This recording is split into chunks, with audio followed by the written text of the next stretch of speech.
Hello, welcome back to another video. I just moved into a new flat and it might sound a little bit echoey in the recording here. I'm still surrounded by a bunch of boxes that needs to be unpacked. So yeah, apologize if the audio quality isn't the best. But it's exciting to have a new place and I'm looking forward to getting the studio set up properly here. In the last video, I colored the animation for this character. But what we're still missing is the animation of his mouth as he speaks. So that will be what we are looking at today. You could maybe lock off on this one to get to that next crimp. You could maybe lock off on this one to get to that next crimp. We're working in Photoshop and I have a bunch of layers in the timeline here, most of which are video group layers. But when it comes to mouth movements, I will use a video layer instead of a video group, as I'll need to animate on each frame, and a video layer makes this workflow a bit quicker. So I've created a blank video layer on top here, and this is where all the mouth movements will go on. I also have this helping mouth shape guide thing here with the waveform on it, so I know what type of mouth shapes to animate and on what frame I am in relation to the voice. I made a video about that recently that I can link here.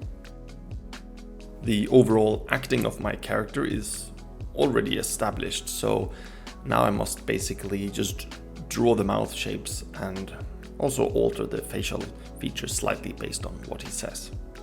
I have a mirror next to my screen so I can speak it out and see how the mouth moves and looks. I find it helpful not to concentrate on one letter only for the mouth shapes, but on how the general word is spoken and articulated. So it's good to repeat the entire sentence even to see what's going on with the mouth. Since I work in 12 FPS, I will also have to be selective with what shapes to use to give the best representation of the sounds. This is all something I find quite tricky and I literally just try and see what works here. I started chronologically here, but it really would not matter what frame to start on.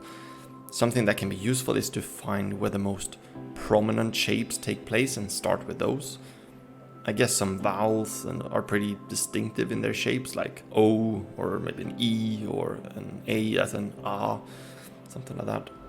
Also, some sounds require a closed mouth to form a sound, like a B and a P, for example. There will be a transition from closed to open.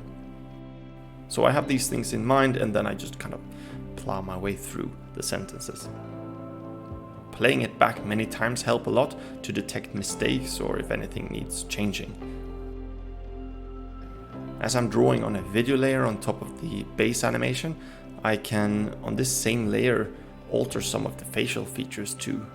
For wider mouth shapes, I made sure to also change the way the skin around the mouth deforms, so it's not just a static face with a moving mouth on it.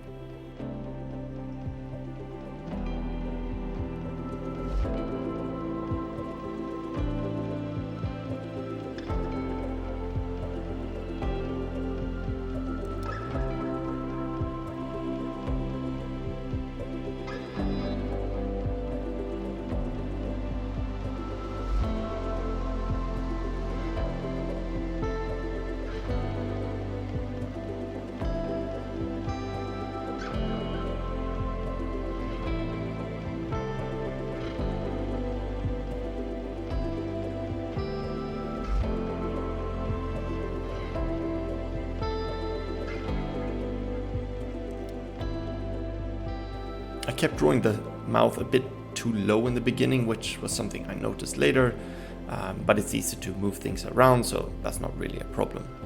You can always go back and change things.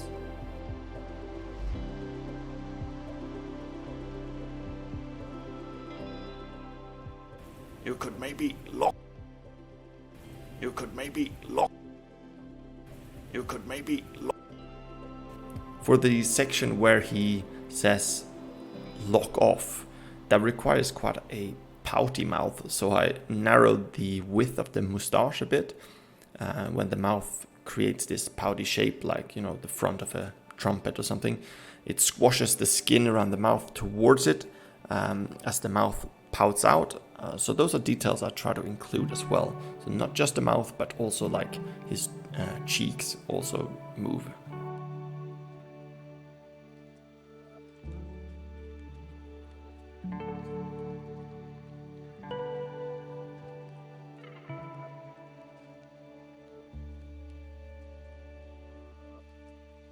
Another distinct shape is for the S shape in the word this, as when it comes from an I to an S, it widens the mouth and shows the teeth clenched together, like if you were biting down on something. So you see both the bottom and the top teeth here.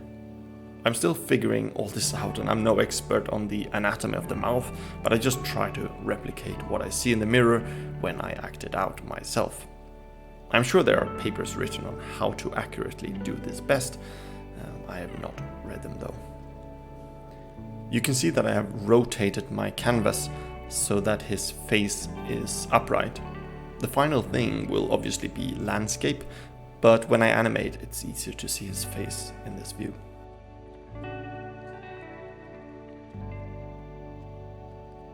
You could maybe lock off on this one to get to that next crimp. You could maybe lock off on this one to get to... As you can see, it's slowly taking shape. Still a lot of frames missing, but some parts looks right. My guide here, the waveform thing there, is not a perfectly accurate thing, so I sometimes have to ignore what sound I've written there and just go with what looks right when I play it back. Sometimes the mouth shape even starts before the sound comes out, so I may have to offset some bits here and there, but it's all part of the process. For some frames I just drew very loose guides for how the mouth shape would be before actually painting it in, to see if I were sort of on the right track. I don't really have a fixed workflow for this yet, as I'm basically exploring as I go here, so currently anything goes.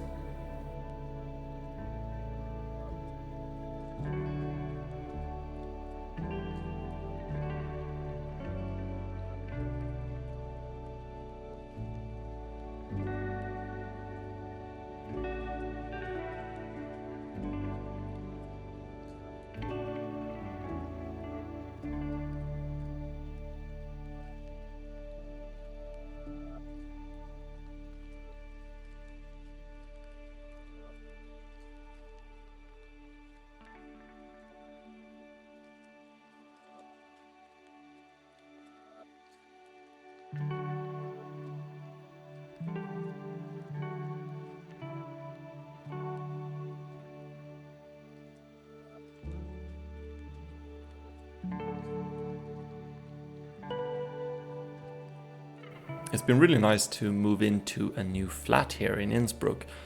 We got a lot of ideas about how we want to set up the office in a nice way here. Jana, my girlfriend, is also creating content, so we want a place where we can both be creative and have a lot of space to practice those things. But yeah, it always takes a while to set things up. This place is a bit bigger than what we had before, so yeah, we need some new furniture for the office, and I don't want to stress it, so it's always a fun process to get it into a good place.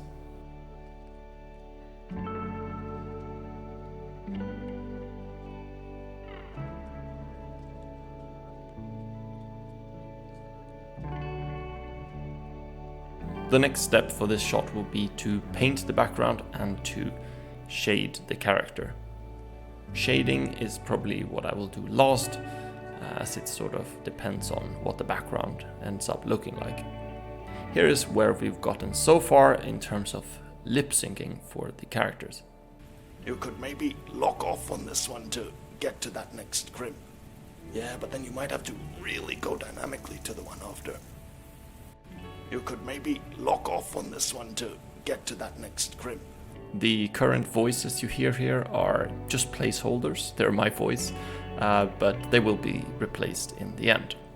Hope you enjoyed this episode. Feel free to subscribe, and also you can comment below any questions you might have.